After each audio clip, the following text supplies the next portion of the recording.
Désormais à 7 h, de lundi à vendredi, au-delà de la revue Les Textes, les contextes et les prétextes pour ensemble informer et faire comprendre l'information.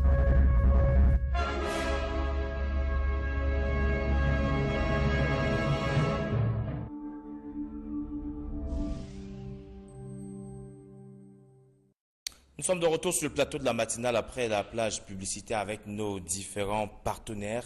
Tout à l'heure, nous aurons la revue de presse avec Jean-Jacques. Mais tout d'abord, le prénom du jour ce matin, c'est Sylvain Moncam. Le prénom de ce jour, c'est Audrey. On va souhaiter bonne fête à toutes celles qui portent ce magnifique prénom. Et on va tout simplement retenir des Audrey qu'elles adorent se compliquer la vie. Lorsque les choses sont trop simples, elles s'ennuient. Elles se lancent donc sans cesse d'immenses défis qu'elles gagnent souvent grâce à leur obstination. Au besoin, elles usent de leur charme, elles courent partout, poussées par une secrète ambition qu'elles ne parviennent jamais à réaliser. Tout à fait, elles sont difficiles à séduire. C'est ce qu'on peut dire des Audrey ce matin, en rappelant qu'elles ont pour couleur le jaune et pour chiffre porte-bonheur le chiffre 5. Bonne fête à toutes celles qui portent ce magnifique prénom. On vous dit bonjour. Bonjour Vision 4, bonjour Byron, bonjour Sidoine. Je m'appelle Jessica Anaël Keneke. J'adore vous regarder tous les matins, tous les deux. Moi aussi, j'aimerais être comme Sidoine Moncam, toujours charmante et belle. La petite Jessica Anaël. Merci bonjour. Jessica Anaël. Elle va être comme toi. Peut-être qu'elle a 3 ou 4, 5, 8 ans, hein, je suis sûr. Waouh, ça fait plaisir d'avoir une fan comme ça. Ouais. Merci Jessica. Le garçon de l'Est. Pas mignon, peut-être parce que quand on va dire qu'il est mignon, on va dire qu'il n'est pas lui le mignon à l'Est. Mais le Yemtolo est sur le plateau ce matin, monsieur Zé. Le mignon, c'est Lucien du Parlement de l'Est, oui. qui a gardé justement cette identité. Bonjour également Sidoine Moncam. Bonjour Jean-Jacques. Je voudrais saluer Annie Ouak, qui est une digne fille de Doumentan et digne représentante de l'agent de la mairie nationale qui nous écoute ce matin. Je voudrais également saluer toute la grande communauté de Foréké, c'est du côté de Tchama. Ah oui, voilà. Du côté de Tchama. Et on dit bonjour à Sa Majesté, hein, voilà. Le chef de Foréké, le chef supérieur. Chef supérieur. Ce matin, c'est la dernière sortie de la semaine. Nous sommes vendredi et vous choisissez de commencer par le Cameroun Tribune. Cameroun Tribune et beaucoup de bonnes nouvelles ce matin. La première, dans le cadre de l'exécution à mi-parcours du budget 2017, les dépenses, dit-on dans les colonnes de Cameroun Tribune, ont baissé. La seconde bonne nouvelle vient de la Sonara avec les travaux d'extension qui sont réalisés pratiquement à 94%. Confirmation faite par le directeur général de la Société nationale de raffinage. Dans les colonnes de Cameroun Tribune ce matin, on a évolué avec ce processus qui devrait permettre justement à cette société d'être encore un peu plus performante. Et si les travaux d'extension sont réalisés à 94%, d'autres projets sont énumérés par Ibrahim Talbamala, le directeur général de la Sonara, dans les colonnes de Cameroun Tribune ce matin. Et puisqu'on est dans le cadre des bonnes nouvelles, le premier forum des Camerounais de la diaspora va se tenir dans les tout prochains jours ici à Yaoundé. Le ministre en charge des Relations extérieures, qui accompagnait le ministre de la Communication, était face à la presse hier pour faire le point, situer tous les Camerounais de l'importance de ce forum, une première initiative qui entre dans le cadre du respect de la parole donnée du chef de l'État. Il avait promis des meilleurs rapports entre le Cameroun et la diaspora, c'était en 2009. Cette matérialisation annonce justement avec Cameroun Tribune ce matin ce que le gouvernement attend de cette rencontre entre le Cameroun et ses fils, la diaspora, qui va permettre justement d'évaluer ce que le Cameroun fait pour la diaspora, mais également les investissements des Camerounais de la diaspora au profit du Cameroun. Les différents points d'attente sont listés par Cameroun Tribune ce matin, qui parle également de paroles données en sa grande une, notamment le respect des réformes qui sont annoncées dans le système judiciaire avec ce projet de loi qui a été déposé à l'Assemblée nationale hier, portant réforme de la Cour suprême et l'intégration d'un département chargé du common law. La Cour suprême sera réformée, titre Cameroun Tribune en sa grande une ce matin, avec notamment une lecture et un décryptage, mais bien évidemment les principaux changements qui sont attendus au sortir de l'examen de ce projet de loi actuellement sur la table Chambre des parlementaires. La Cour suprême sera réformée, indique le journal. Nouvelle pas totalement bonne dans les colonnes de Cameroun Tribune. C'est cette sortie de l'équipe nationale du Cameroun hier face à l'Australie. Un but partout, un match nul, un nul finalement frustrant, indique notre confrère. Après le décryptage du jeu et des joueurs, avec justement ce manque de réalisme sur le flanc de l'attaque du Cameroun, les propos également de quelques joueurs, Zambo Anguissa, le buteur de cette journée, qui estime que la chance n'a pas été du côté du Cameroun. Toujours est-il qu'avant la dernière sortie, c'était un match frustrant parce qu'au départ, c'était victoire obligatoire pour l'équipe nationale du Cameroun pour garder un maximum de chances de qualification. Mutation, on parle également de sport, mais davantage de cette nouveauté au Cameroun, la fabrication des drones. On en voit de plus en plus dans notre pays. Au cœur de la fabrication des drones, le journal nous conduit justement auprès d'un groupe de jeunes. Comment un groupe de jeunes start-upers fait preuve d'audace et de génie dans l'univers des nouvelles technologies. Ils sont finalement identifiés, ceux des jeunes Camerounais qui œuvrent et excellent dans la fabrication de ces drones. C'est un dossier en guise de guide que nous propose le quotidien Mutation ce matin. Mutation, on parle également de sujets tels que le conseil d'administration ou la présidence des conseils d'administration et les nominations des ministres contestés, peut-être justement un coup d'épée dans l'eau, un sujet traditionnellement évoqué dans notre pays. Plusieurs ministres sont en même temps PCA et selon la contestation proposée par Mutation ce matin, il s'agit de mettre fin justement à cette situation-là qui ne permet fondamentalement pas à ces conseils d'administration d'être totalement efficaces ou efficients. Et puis une magnifique lecture puisqu'on est à l'entrée du week-end. C'est un dossier que nous propose Mutation et qui part d'ailleurs de patrimoine et qui situe le vin de palme au cœur justement du patrimoine dans notre pays.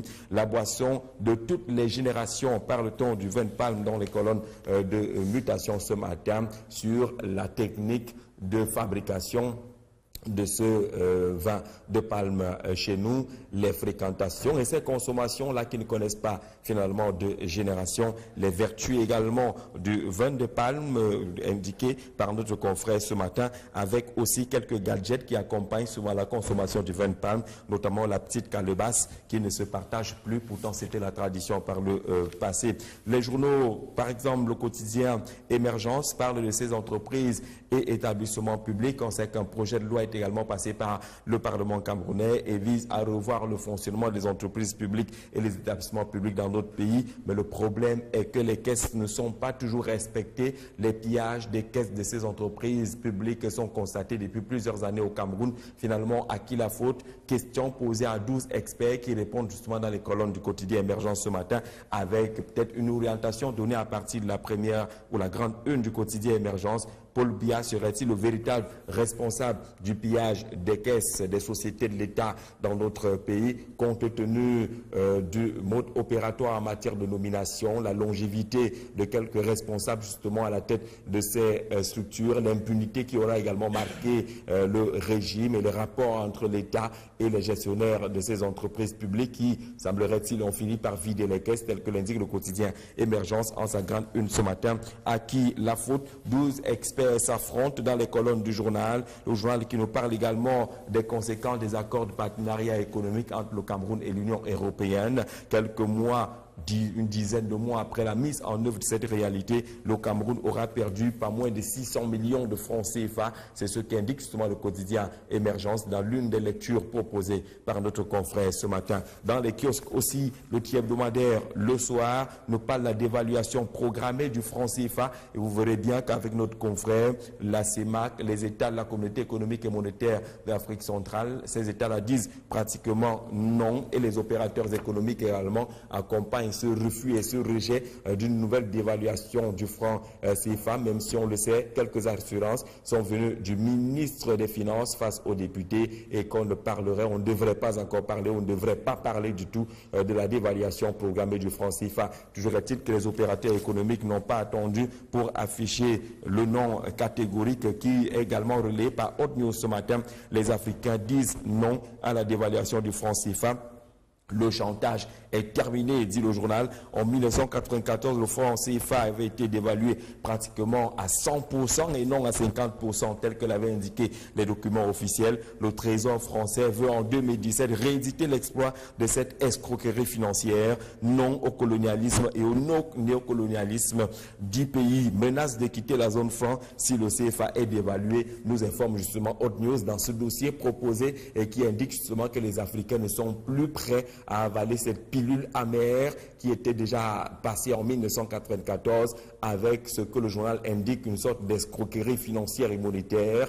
Et c'est ce colonialisme et ce néocolonialisme qui ne veut pas du tout s'arrêter. C'est Hot News qui en parle ce matin, en même temps que Hot News relaie les nouvelles autour de la gestion des réfugiés au Cameroun, plus d'appels à la solidarité mondiale, ainsi de suite, cité par Hot News. Pour revenir au tiers hebdomadaire le soir, le journal nous parle encore de l'assassinat de Monseigneur Bala, avec justement un débat autour des rapports entre l'État et l'Église. Est-ce qu'on est en train d'aller vers un divorce? Si on s'en tient justement à ce qui se présente aujourd'hui, selon notre confrère, les deux entités convoleraient désormais en fausses noces, avec les déclarations venant parfois du monde de l'Église catholique. Le trop, c'est trop, qui a sonné à travers justement la déclaration des évêques du Cameroun, appelant l'État à faire la lumière sur l'assassinat de Monseigneur Bala, mais la série d'assassinats déjà enregistrés depuis plusieurs décennies maintenant et dont les résultats n'ont jamais été connus dans le cadre à l'intérieur de l'Église catholique. L'État et l'Église, le divorce, s'interroge notre confrère ce matin qui cède la place au Courrier. Le journal Le Courrier constate justement qu'il y a beaucoup de manipulations à travers les réseaux sociaux aujourd'hui. Certaines personnalités, les Camerounais en l'occurrence, sont même déjà identifiés comme étant les acteurs et les maîtres chanteurs et arnaqueurs qui sont aujourd'hui démasqués et qui œuvrent justement à travers les réseaux sociaux pour la déstabilisation et les menaces relativement à la paix dans notre pays, qui sont ces maîtres chanteurs et ces arnaqueurs démasqués. Le Courrier nous en parle ce matin, en même temps que le Courrier enchaîne le débat de l'heure porte sur la mise en place du Conseil constitutionnel. Les journaux en parlent depuis quelques jours, indiquant justement que la présidence de ce Conseil constitutionnel devrait prendre la direction du Soleil Levant, la région de l'Est. Conseil constitutionnel, la présidence à l'Est, interroge notre confrère avec la photographie du patriarche René Zenguele. On le sait, il y a de cela quelques jours,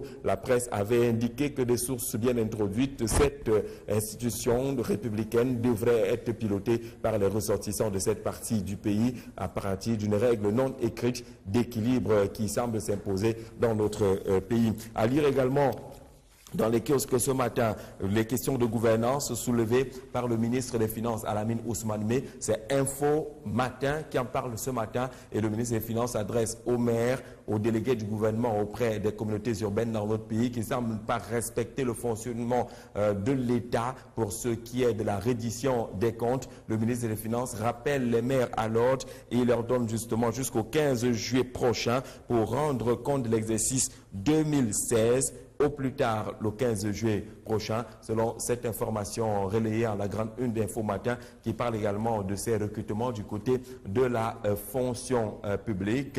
On le dira aujourd'hui étant également journée mondiale de la fonction publique. Autre sujet évoqué par la presse, c'est le Messager qui nous parle justement d'assistance humanitaire et les misères des réfugiés. Ils sont suffisamment nombreux dans notre pays et dans plusieurs autres pays. Les difficultés d'entretien semblent s'afficher et s'imposer au point où les réfugiés sont obligés d'aller à la débrouillardise. Certains, malheureusement, se retrouvent dans les cas de vol, de braquage et autres manœuvres pour essayer de contourner les misères que vivent justement les réfugiés, selon la grande une proposée par le journal Le Messager, qui est dans les kiosques ce matin, tout comme la nouvelle expression qui nous parle de ce climat à rire ou à pleurer en même temps à l'Assemblée nationale. Le très honorable Kavaye Gizibri, le président de l'Assemblée nationale, aurait refusé la parole à quelques élus, la faute étant leur accoutrement ou leur tenue vestimentaire. Des députés muselés pour leurs habits, indique la nouvelle expression qui nous propose cette information en sa grande une ce matin, mais également vous verrez que le Messager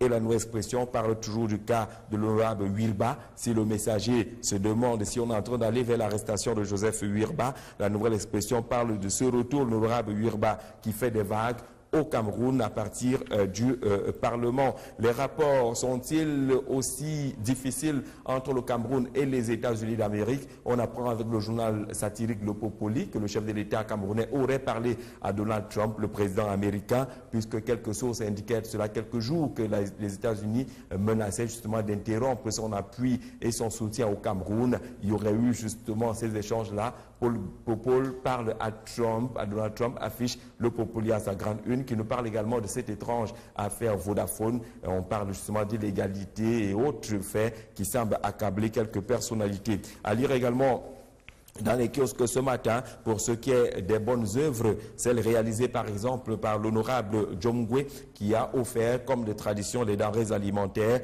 aux veuves musulmanes. C'était justement un prélude à la célébration de cette journée, on met célébration entre guillemets de la veuve. L'honorable Djomgwe a pensé justement à celles qui souffrent au sein de la communauté musulmane, surtout en cette fin du mois du jeûne du Ramadan. Le quotidien L'Épervier également nous parle des activités, notamment du ministère de la Jeunesse, avec l'insertion socio-professionnelle qui est en marche. Le Minijec remet des appuis aux jeunes formés. C'était ici à Yaoundé. On verra également que le journal s'inquiète et s'interroge sur l'attitude du secrétaire général de la Chambre haute du Parlement camerounais, le Sénat, le secrétaire général qui semble avoir une dent vis-à-vis des journalistes qui ne sont toujours pas autorisés à entrer de ce côté-là. La tension persiste. Ce que cache le secrétaire général aux médias privés, les journalistes une nouvelle fois chassés au Sénat lors des questions orales. Le tout-puissant Michel Meva-Meboutou, le secrétaire général du Sénat, dicte sa loi dans la Chambre haute du Parlement. C'est ce qu'indique également le quotidien L'Épervier qui est dans les kiosques ce matin et qui interroge justement cette option choisie par le secrétariat général du Sénat. À découvrir le journal L'Actu qui nous parle des entreprises publiques. Le Conseil économique et social, il y a un mouvement et des changements qui sont annoncés à travers les projets de loi qui ont été soumis à l'attention des parlementaires. Mais l'Actu pose une question de nouvelles lois. Pourquoi faire? S'interroge notre confrère qui pense justement que certaines habitudes ont la peau dure malgré les nouvelles lois. Est-ce que le fonctionnement du Conseil économique et social va changer? Est-ce que les entreprises publiques vont mieux fonctionner dans notre pays? Et puis, puisqu'on est tous des agriculteurs, la Voix du paysan nous parle ce matin de la campagne agricole 2017 avec un accent mis sur le sorgho. Le Nord mise sur le sorgho avec des variétés qui sont conseillées par la recherche, avec l'état de la production, la récolte et le stockage, le compte d'exploitation sur 1000 mètres carrés à découvrir également, mais également dans le cadre du courrier. Pourquoi les produits importés restent en vente dans notre pays? C'est une réflexion qui est proposée par la Voix du paysan qui est dans les kiosques ce matin. Monsieur Bonjour, merci pour cette lecture des unes proposées ce matin avec le concours de nos amis de la presse écrite. Alors, c'est également l'instant toujours très attendu par nos chers téléspectateurs. On va commencer par la toute première préoccupation, c'est dans mon cas. La toute première, on va parler justement de cette journée mondiale de la fonction publique qui se célèbre ce jour. L'occasion nous est donc donnée de nous interroger, Jean-Jacques, sur la qualité du service rendu dans nos administrations publiques. Est-ce que les usagers sont toujours satisfaits? Vous verrez que si vous posez la question aux usagers, ils répondront de façon, il y aura des oui et des non. Il y aura certainement majoritairement de non. Parce que l'administration publique au Cameroun part de très loin, il faut le dire. Il y a des réformes qui sont en marche aujourd'hui. Il y a une nouvelle génération des responsables qui ont des bien meilleures approches. Mais par le passé, c'était un peu plus compliqué. Les rapports entre les usagers et les administrations publiques, on avait l'impression justement que les populations, les usagers étaient des gueux, venaient forcément demander de l'aide, de l'appui, de la pitance à la limite au niveau des administrations publiques. L'administration publique avait oublié justement qu'elle est au service de ses usagers et il y avait l'impression que les usagers étaient à son service et vous traitez justement comme si vous veniez là parce que vous n'aviez rien à faire, comme si vous étiez pratiquement aux abois, sans savoir justement que la construction d'un pays se passe justement par la normalisation des rapports entre les administrations publiques et les usagers. Les rapports ne doivent pas être conflictuels. Il n'y a pas de raison que les rapports soient conflictuels. Les portes de l'administration publique doivent être des portes ouvertes. Les oreilles là-bas doivent être les oreilles faites pour écouter et trouver des solutions. Les rapports doivent être ceux-là et non justement les gens qui vous regardent forcément à la tenue, à la coiffure, à l'origine ethnique, à l'origine régionale. Ils vous regardent de haut et en se disant justement que nous sommes les princes. On a eu la chance divine d'être là où nous sommes et vous, vous êtes de l'autre côté. Vous avez toujours besoin de vous mettre à genoux lorsque vous venez vous adresser à nous. À partir de ce niveau-là, on n'a rien compris de l'administration publique. L'administration publique est au service du public et des publics et doit se mettre justement au service. Vous savez que lorsqu'on est au service, on a le devoir de courtoisie, on a le devoir de patience, parce que les problèmes sont divers. Et si les gens viennent vous voir, c'est parce qu'il y a des problèmes. Et ils ont des problèmes parce qu'il y a des fautes à l'origine. Et ces fautes qui sont imputées à l'administration publique toujours. Si vous voyez les milliers d'enseignants qui se bousculent devant les ministères, si vous voyez les milliers de retraités qui se bousculent, c'est parce qu'il y a eu des manquements dans le traitement du dossier à l'origine. Il faut donc comprendre que ces gens sont obligés de revenir vers vous, vous qui avez commis la faute à la base. Et ne viennent pas parce qu'ils s'ennuient, mais parce qu'il y a eu des manquements dans le traitement de leur dossier, ils sont obligés de revenir. Et lorsqu'ils reviennent, vous devez faire profil bas, en reconnaissant justement qu'il ne peut pas avoir 1000 personnes qui ont tort. Ça veut dire que la faute vient certainement de ceux qui ont eu la possibilité d'examiner leur dossier et qui auraient commis plutôt les fautes qui semblent coûter cher finalement à ces usagers qui viennent dans les ministères. Regardez les ministères par exemple qui fonctionnent bien. Les ministères qui fonctionnent bien se caractérisent par des esplanades dégagées. Vous arrivez dans un ministère, il n'y a pas beaucoup de gens. Là où ça fonctionne mal, vous trouverez toujours 1001 personnes avec les chemises en main, les cartables et ainsi de suite. Ils montent, ils descendent, personne ne rit, personne ne sourit et on vous salue difficilement. Ça veut dire que dans ce ministère-là, il y a des problèmes. Dans cette administration-là, il y a des problèmes, il y a des blocages, des goulots d'étranglement. Aujourd'hui, on va saluer les efforts qui sont en train d'être faits par cette génération nouvelle des membres du gouvernement qui ont, par exemple, ou des gestionnaires d'administration, des sites Internet actualisés. Vous cliquez, vous trouvez l'information actualisée. À jour de ce côté-là, le ministère de la fonction publique aujourd'hui fonctionne comme ça. Vous avez des départements, des directions qui sont un peu plus actives dans ce département ministériel, celui de la fonction publique, naturellement, qui est le miroir de l'administration publique dans notre pays. Si les choses se passent de cette façon, avec la rapidité qui est désormais constatée de ce côté, on peut avoir espoir que naturellement notre administration publique est en train d'aller vers les normes,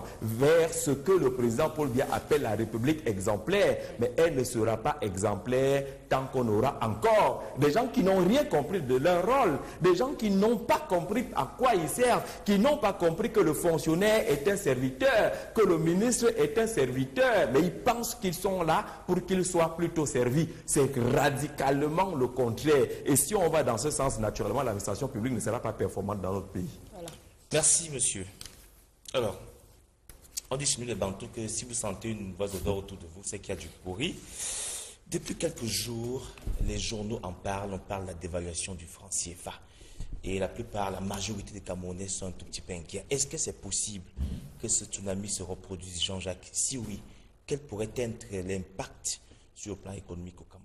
Ah, je suis sûr que si vous appelez Dr Ariel Yitedem, si vous appelez Dieudonné Somba, si vous appelez Babi Sakana, ils seront mieux les expliqués. grands économistes que nous connaissons dans ce pays, si vous appelez le ministre des Finances ou le ministre de l'Économie, ils seront plus inspirés pour parler justement de la dévaluation du franc CFA. Je voudrais juste dire dans les faits qu'aujourd'hui, tous les opérateurs économiques au Cameroun ne veulent pas entendre parler de cette dévaluation du franc CFA. Les États de la CEMA qui étaient rassemblés au mois de décembre au Cameroun, décembre dernier, avaient déjà dit qu'ils ne souhaitaient pas qu'on replonge encore dans cette dévaluation du franc CFA qui avait déjà fait tant de mal au continent africain depuis 1994. Le souhait de tout Africain, davantage des panafricanistes que nous sommes, c'est qu'on ne parle plus déjà du franc CFA, et davantage de la dévaluation. Si on avait la possibilité d'imposer une monnaie africaine, un langage africain, on souhaiterait que ce soit cela. Mais les rapports aujourd'hui qui sont accrochés à cette duperie à ce colonialisme à travers la monnaie, vous imaginez que tant qu'on est là-dedans, on apprend avec certains journaux qu'il y a au moins 10 pays africains qui disent que si on va vers cette dévaluation, ils vont quitter le franc CFA. Il faut que de plus en plus l'Afrique commence à envisager le retrait du franc CFA et de mettre en place une monnaie africaine qui pourrait aller au combat vers la parité. Tant qu'on n'est pas justement à cette autonomie-là, à cette indépendance, naturellement, on restera toujours dans l'inquiétude, dans l'expectative. On sera toujours soumis à ce diktat de ceux qui gèrent notre monnaie. Parce que vous le savez certainement, notre monnaie n'est pas gérée par nous. Elle est gérée par ceux-là qui tiennent, comme on dit, les maillons de la bourse. Et naturellement, on ne peut être que des esclaves. Notre opinion, c'est que cela n'arrive pas. Notre opinion, c'est que cela n'arrive plus jamais. Notre opinion serait qu'on souhaite, en tout cas est celle de souhaiter que l'Afrique puisse avoir une autonomie monétaire ou financière. Donc on ne peut pas, sur le plan technique, nous ici, répondre du est-ce possible ou du est-ce que ce n'est pas possible du tout. Nous, on peut dire que vraiment, l'affaire là est bien compliquée, on en a déjà trop souffert. Si on peut éviter tout cela, il est temps que l'Afrique s'exprime, que l'Union africaine s'exprime, que les pays africains s'expriment, qui montrent qu'il y a une certaine solidarité derrière cette question qui ne peut pas être profitable au continent africain. On a là l'occasion de montrer qu'on est soudés, solide et qu'on est fort, parce que les pays africains, le continent africain est riche, mais faible à partir de sa mentalité, parce que vous verrez justement qu'au moment où le débat est ouvert et qu'on attend justement une certaine convergence de vues des pays africains, il y aura les petits malins qui vont aller s'acoquiner avec naturellement l'Occident, pour vous dire que bon, ben, c'est pas aussi grave que ça. Si le Cameroun n'en veut pas, nous on va y aller. Ça nous permet de maintenir des bons rapports avec tel ou tel. On va retrouver des égoïsmes de cette nature parce que nos pays africains sont caractérisés également par l'égoïsme. Même les plus petits pays chez nous, une fois qu'ils ont découvert le bois ou le pétrole, pensent aujourd'hui pouvoir parler plus fort. Il nous manque de la solidarité, il nous manque une force dans la prise de position. Nous sommes un continent et un continent doit pouvoir parler en tant que tel. Refuser par exemple les sommets qu'on entend aujourd'hui, France-Afrique, c'est-à-dire que vous avez tout un pays, un seul pays face à tout un continent. Ce n'est pas possible. Il faut parler justement des sommets Union africaine, Union européenne, et qu'on sente qu'on a en face un continent. Aujourd'hui on a Chine, Afrique, on a États-Unis, Afrique, ainsi de suite. C'est-à-dire qu'on prend l'Afrique avec tous ces plus de 50 pays comme un beignet. Je n'ai pas dit beignet. Voilà, il faut plus de respect. Et on le dit souvent tous les jours ici, c'est la patate qui a accepté d'être mangée crue. Si les pays africains sont allés se faire bouffer comme ils se font bouffer naturellement, les autres qui sont, vous le savez, boulimiques, qui veulent tout manger, ils vont continuer à nous avaler de cette façon-là. Mais si les pays africains se mettent ensemble, protègent nos leaders, protègent nos valeurs, parce que vous savez qu'on a perdu ces dernières années ceux des leaders qui portaient un peu fort le message du continent africain, ils ont tous été liquidés avec les complicités de certains pays africains. Tant qu'on n'est pas soudés, on est fort et qu'on se dise que voilà ceux qui doivent parler en notre nom parce qu'ils ont la capacité de le faire, et bien évidemment, on va nous imposer des couleuvres qu'on sera malheureusement obligé d'avaler. Pour le moment, les opérateurs économiques camerounais, l'État du Cameroun, les pays de la CEMAC, personne n'est favorable à la dévaluation. Il faut maintenant que la fronde, que le mur soit solide, que les autres n'acceptent pas, ne franchissent pas pour nous imposer justement cette pilule amère. Et une autre journée qui nous concerne, justement Jean-Jacques en tant qu'Africain, c'est la journée mondiale de la veuve qui se célèbre ce jour. Peut-être un mot à l'endroit de ces veuves qui subissent au quotidien des violences, tant sur le plan moral que physique. Ben, un mot pour juste dire que la veuve a besoin de protection. La veuve a besoin de promotion. La veuve a besoin de relèvement moral, de relèvement matériel. La veuve a besoin d'une pensée globale qui puisse combattre certaines idées rétrogrades. Parce que tant qu'on va faire le mauvais ménage entre la volonté de promotion, de relèvement de la veuve, en maintenant certaines pratiques qui tuent la veuve, eh bien, on ne sera pas en train d'évoluer. Il faut donc que de façon claire, la société puisse considérer la veuve déjà comme quelqu'un qui est affaibli, une personne vulnérable, et les personnes vulnérables ont besoin d'encadrement. Ceux qui indexent taxe les veuves qui se retrouvent en train de pleurer la mort de leur mari pour la seconde fois, parce qu'on a des gens qui disent du n'importe quoi autour par exemple, de ces gens c'est une qui ont veuve souffert. joyeuse. Elle est joyeuse, elle a tué. Pourquoi Elle est accusée d'avoir tué son mari, qu'elle très soit souvent, c'est malheureuse? le cas. Pourquoi voulez-vous que quelqu'un qui vient de subir ce malheur vive éternellement malheureux? Personne ne souhaite le malheur à autrui. Pourquoi va-t-on souhaiter le malheur à une veuve? Ce n'est pas possible du tout. Et vous voyez justement que ceux qui viennent parler sont ceux qui n'étaient pas là lorsqu'elle accompagnait son époux dans tous les hôpitaux à travers le monde, lorsqu'elle était obligée de vendre lit, matelas, assiette et cuillère pour essayer de sauver son mari, lorsqu'il fallait faire aussi ou ça faire des sacrifices énormes, des nuits blanches, des semaines pratiquement sans sommeil, tout cela n'était pas là. Mais lorsque le coup fatal arrive, on commence à venir tout arracher pour tout organiser et traiter la veuve de sorcière, ainsi de suite, ainsi de suite. Je pense Mais Jean-Jacques, qu'on pourquoi n'a pas c'est seulement compris du côté de la veuve? Les hommes également sont les quelquefois... les veuves ont un peu plus de chance, peut-être parce que ce sont les messieurs et que les veuves ont plus de les veuves chance. ont un peu plus de chance. Voilà. Parce que peut-être ce sont les hommes, ainsi de suite, ils peuvent se débrouiller. On ne leur dit pas n'importe quoi parce qu'ils ont d'abord le coup de poing, ainsi de suite. Ils sont plus protégés par les lois dans notre pays. Ils sont plus protégés par l'environnement et la société dans notre pays au point où, malheureusement, eux, ils sont parfois souvent protégés et les veuves subissent naturellement. Je voudrais saluer en tout cas toutes les veuves courageuses de ce pays. Elles ont besoin de courage et c'est nous qui devons les aider à avoir tout ce courage-là. Il y a une que vous avez invitée. Je suis très fier de voir Maman Nokam qui est avec nous et qui sera avec vous sur ce plateau certainement pour mieux parler de la situation de la veuve au Cameroun. Alors, puisque maman est là, et je crois qu'elle sera d'accord avec nous qu'aujourd'hui, on a des jeunes filles de 13, 12, 13, 14 ans qui connaissent déjà des hommes, des jeunes garçons de 13, 14, 15 ans en montant qui ont déjà des rapports. Hier, au journal de 20h, vous avez diffusé un élément sur cette séance de travail qu'a eu le ministre de la Santé parlant des personnes vivant avec le VIH. Ils sont pratiquement plus de 300 000 au Cameroun qui prennent leur antirétroviraux. Qu'est-ce qu'on pourrait faire pour mieux sensibiliser les jeunes? Parce que la propagation va de plus en plus vite avec ces adolescents qui pensent qu'ils sont encore tout petits.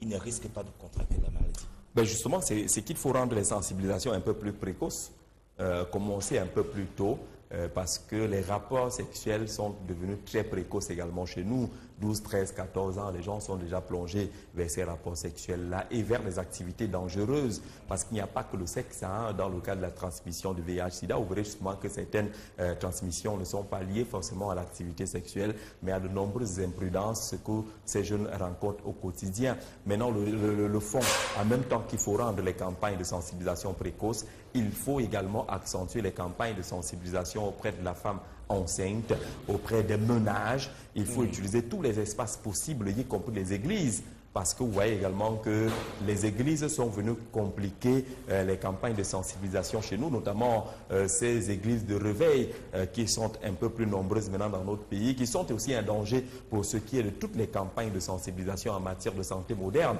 Parce qu'on vous dira justement que Dieu protège, Dieu soigne, n'allez pas à ci, n'allez pas à ça. Il y a un danger justement au niveau de ces églises-là et je pense que les pouvoirs publics ne devraient plus laisser prospérer le genre de discours et de dialogue qui se tiennent justement dans ces églises qui sont néfastes pour la compréhension des campagnes de sensibilisation qui sont menées aujourd'hui. On aura certainement l'occasion au mois de décembre de parler davantage justement de la lutte contre le sida.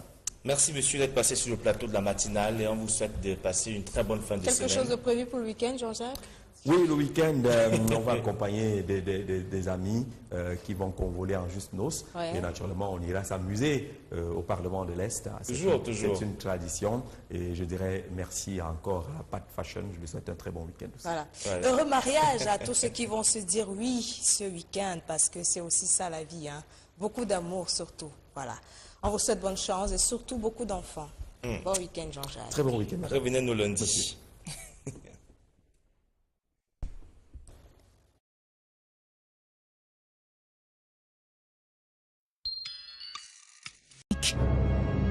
Désormais à 7h, de lundi à vendredi, au-delà de la revue Les Textes, les contextes et les prétextes pour ensemble informer et faire comprendre l'information.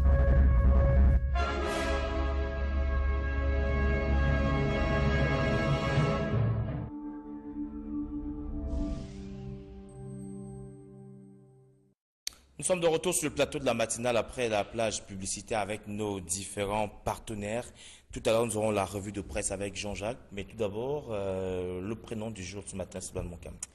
Le prénom de ce jour, c'est Audrey. On va souhaiter bonne fête à toutes celles qui portent ce magnifique prénom. Et on va tout simplement retenir des Audrey qu'elles adorent se compliquer la vie. Lorsque les choses sont trop simples, elles s'ennuient. Elles se lancent donc sans cesse d'immenses défis qu'elles gagnent souvent grâce à leur obstination. Au besoin, elles usent de leur charme, elles courent partout, poussées par une secrète ambition qu'elles ne parviennent jamais à réaliser. Tout à fait, elles sont difficiles à séduire. C'est ce qu'on peut dire d'Audrey ce matin, en rappelant qu'elles ont pour couleur le jaune et pour chiffre porte-bonheur le chiffre 5. Bonne fête à toutes celles qui portent ce magnifique prénom. On vous dit bonjour. Bonjour Vision 4, bonjour Byron, bonjour Sidouane. Je m'appelle Jessica Anaël Keneke. J'adore vous regarder tous les matins, tous les deux. Moi aussi, j'aimerais être comme Sidouane Moncam, toujours charmante et belle. La petite Jessica Anaël. Merci bonjour. Jessica Anaël. Elle va être comme toi. Peut-être qu'elle a 3 ou 4, 5, 8 ans, je suis sûr. Waouh, ça fait plaisir d'avoir une fan comme ça. Ouais. Merci Jessica. Le garçon de l'Est. Pas mignon, peut-être parce que quand on va dire qu'il est mignon, on va dire qu'il n'est pas lui le mignon à l'Est. Mais le Yemtologue est sur le plateau ce matin, monsieur Zé. On me dit Byron, le mignon, c'est Lucien du Parlement de l'Est, oui. Tient à garder justement cette identité.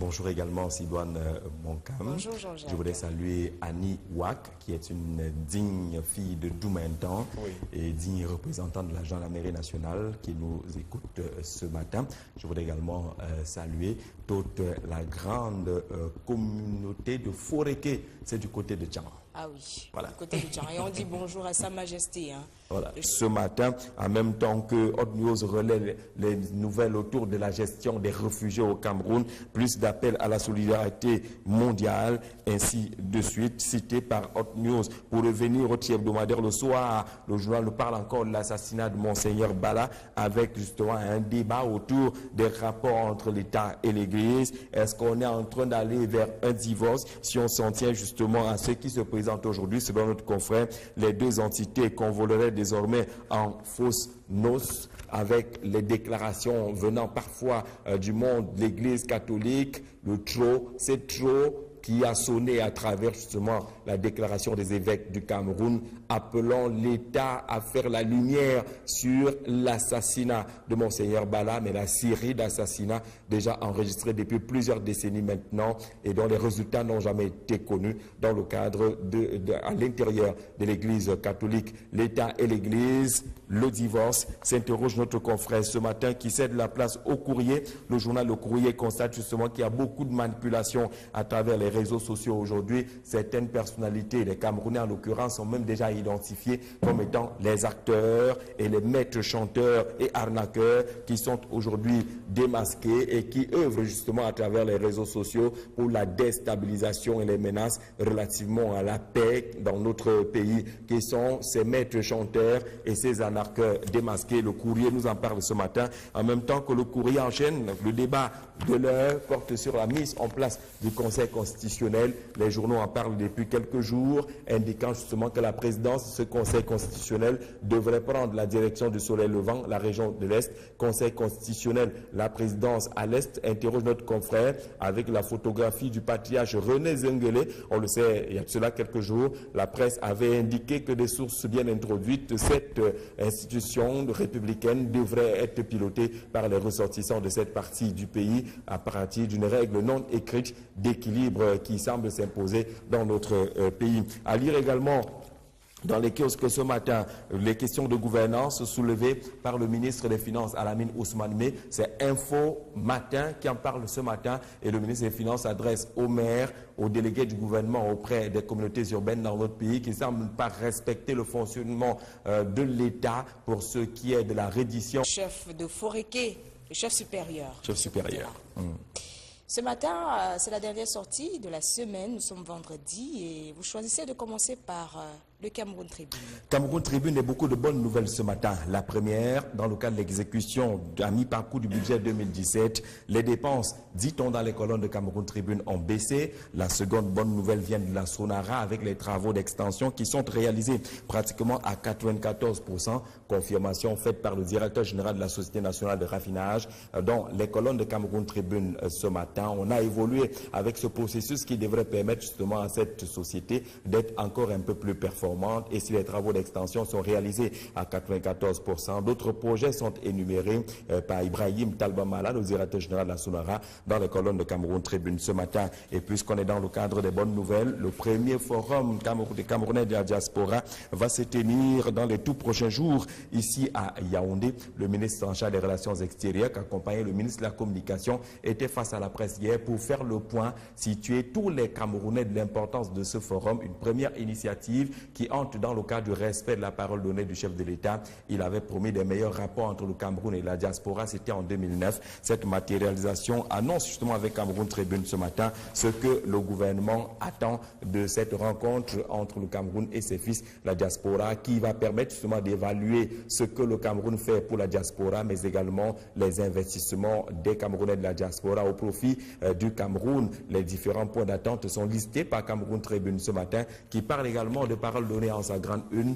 notamment le respect des réformes qui sont annoncées dans le système judiciaire avec ce projet de loi qui a été déposé à l'Assemblée nationale hier portant réforme de la Cour suprême et l'intégration d'un département chargé du common law. La Cour suprême sera réformée, titre Cameroun Tribune en sa grande une ce matin, avec notamment une lecture et un décryptage, mais bien évidemment les principaux changements qui sont attendus au sortir de l'examen de ce projet de loi actuellement sur la table des parlementaires. La Cour suprême sera réformée, indique le journal. Nouvelle pas totalement bonne dans les colonnes de Cameroun Tribune, c'est cette sortie de l'équipe nationale du Cameroun hier face à l'Australie. Un but partout, un match nul, un nul finalement frustrant, indique notre confrère, après le décryptage du jeu et des joueurs, avec justement à qui la faute. Question posée à 12 experts qui répondent justement dans les colonnes du quotidien Émergence ce matin, avec peut-être une orientation donnée à partir de la première ou la grande une du quotidien Émergence. Paul Biya serait-il le véritable responsable du pillage des caisses des sociétés de l'État dans notre pays, compte tenu du mode opératoire en matière de nomination, la longévité de quelques responsables justement à la tête de ces structures, l'impunité qui aura également marqué le régime et les rapports entre l'État et les gestionnaires de ces entreprises publiques qui, semblerait-il, ont fini par vider les caisses, tel que l'indique le quotidien Émergence en sa grande une ce matin. À qui la faute? 12 experts s'affrontent dans les colonnes du journal. Le journal qui nous parle également des conséquences des accords de partenariat économique entre le Cameroun et l'Union européenne. Quelques mois, une dizaine de mois après la mise en œuvre de cette réalité, le Cameroun aura perdu pas moins de 600 millions de francs CFA. C'est ce qu'indique justement le quotidien Émergence dans l'une des lectures proposées par notre confrère ce matin. Dans les kiosques aussi, le hebdomadaire Le Soir nous parle de la dévaluation programmée du franc CFA. Et vous verrez bien qu'avec notre confrère, la CEMAC, les États de la Communauté économique et monétaire d'Afrique centrale, ces États-là disent pratiquement non. Et les opérateurs économiques également accompagnent ce refus et ce rejet d'une nouvelle dévaluation du franc CFA, même si on le sait, quelques assurances sont venues du ministre des Finances face aux députés et qu'on ne parlerait, on ne devrait pas encore parler, on ne devrait pas parler du tout de la dévaluation programmée du franc CFA. Toujours est-il que les opérateurs économiques n'ont pas attendu pour afficher le nom catégorique qui est également relayé par Hot News ce matin. Les Africains disent non à la dévaluation du franc CFA. Le chantage est terminé, dit le journal. En 1994, le franc CFA avait été dévalué pratiquement à 100% et non à 50%, tel que l'avaient indiqué les documents officiels. Le Trésor français veut en 2017 rééditer l'exploit de cette escroquerie financière. Non au colonialisme et au néocolonialisme. 10 pays menacent de quitter la zone franc si le CFA est dévalué, nous informe justement Hot News dans ce dossier proposé et qui indique justement que les Africains ne sont plus prêts à avaler cette pilule amère qui était déjà passée en 1994 avec ce que le journal indique, une sorte d'escroquerie financière et monétaire. Et ce colonialisme et ce néocolonialisme qui ne veut pas du tout s'arrêter. C'est Hot News qui en parle, ce manque de réalisme sur le flanc de l'attaque du Cameroun. Les propos également de quelques joueurs, Zambo Anguissa, le buteur de cette journée, qui estime que la chance n'a pas été du côté du Cameroun. Toujours est-il qu'avant la dernière sortie, c'était un match frustrant parce qu'au départ, c'était victoire obligatoire pour l'équipe nationale du Cameroun pour garder un maximum de chances de qualification. Mutation parle également de sport, mais davantage de cette nouveauté au Cameroun, la fabrication des drones. On en voit de plus en plus dans notre pays. Au cœur de la fabrication des drones, le journal nous conduit justement auprès d'un groupe de jeunes. Comment un groupe de jeunes start-upers fait preuve d'audace et de génie dans l'univers des nouvelles technologies. Ils sont finalement identifiés, ceux des jeunes Camerounais qui œuvrent et excellent dans la fabrication de ces drones. C'est un dossier en guise de guide que nous propose le quotidien Mutation ce matin. Mutation parle également de sujets tels que le conseil d'administration ou la présidence des conseils d'administration et les nominations des ministres contestés, peut-être justement un coup d'épée dans l'eau, un sujet traditionnellement évoqué dans notre pays. Plusieurs ministres sont en même temps PCA et selon la contestation proposée par Mutation ce matin, il s'agit de mettre fin justement à cette situation-là qui ne permet fondamentalement pas à ces conseils d'administration d'être totalement efficaces ou efficients. Et puis une magnifique lecture puisqu'on est à l'entrée du week-end. C'est un dossier que nous proposons Mutation et qui part d'ailleurs de patrimoine et qui situe le vin de palme au cœur justement du patrimoine dans notre pays. La boisson de toutes les générations, parle-t-on du vin de palme dans les colonnes de Mutation ce matin sur la technique de fabrication de ce vin de palme chez nous, les fréquentations et ces consommations-là qui ne connaissent pas finalement de génération, les vertus également du vin de palme indiqué par notre confrère ce matin, avec aussi quelques gadgets qui accompagnent souvent la consommation du vin de palme, notamment la petite calebasse qui ne se partage plus, pourtant c'était la tradition par le passé. Les journaux, par exemple le quotidien Émergence, parle de ces entreprises et établissements publics. On sait qu'un projet de loi est également passé par le Parlement camerounais et vise à revoir le fonctionnement des entreprises publiques et les établissements publics dans notre pays. Mais le problème est que les caisses ne sont pas toujours respectées. Les pillages des caisses de ces entreprises publiques sont constatés depuis plusieurs années au Cameroun.